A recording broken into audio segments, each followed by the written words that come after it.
Arewa 224 domin samun zafafan labaran Kannywood.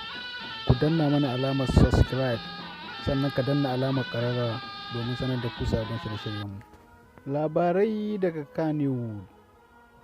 Ni a rayuwata ban da wani muradi da ya wuce in shiga harkar fim, cewar Ahmad Ali Nuhu. Idan ba ku manta ba, kwana biyun da wuce Fatima Ali Nuhu ta wallafa a shafinta inda ta nuna ƙuru-ƙuru ba ta da sha'awar shiga harkar fim.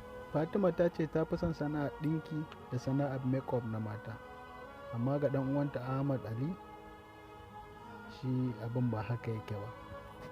Ahmad Ali ya ce in yana da wani buri a rayuwa to bai wuce na karatu ba, sai kuma ya dawo harkar fim gadan-gadan saboda shi ɗan sarki ne kuma ɗan sarki ne. Ahmad ya ƙara da cewa kambun da babana ya riƙe a Kannywood shekara da shekaru, ni ma fata na riƙe shi saboda ina so in kare martabar gidanmu.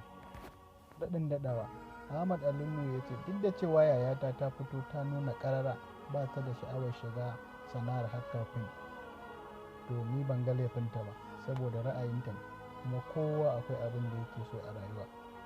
Har ya karin magana ya ce ai dama Hausawa na cewa kyan mace ɗakin mijinta, to ni ina goyon bayanta 100% a matsayina na ɗan uwanta, saboda ba ta da wani mutunci illa gidan mijinta shine komai a rayuwa.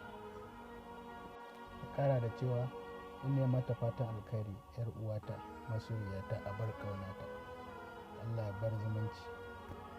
Domin samun wasu zafafan labaran ku ci gaba da biyo mu Arewa 224, ku danna mana alamar subscribe idan ba kai ba, idan kuma ka yi ku ci gaba da bibiyan mu, sannan ku danna alamar ƙararrawa domin idan mun sa sabon labarin mu sanar da ku akan lokaci. Mun gode.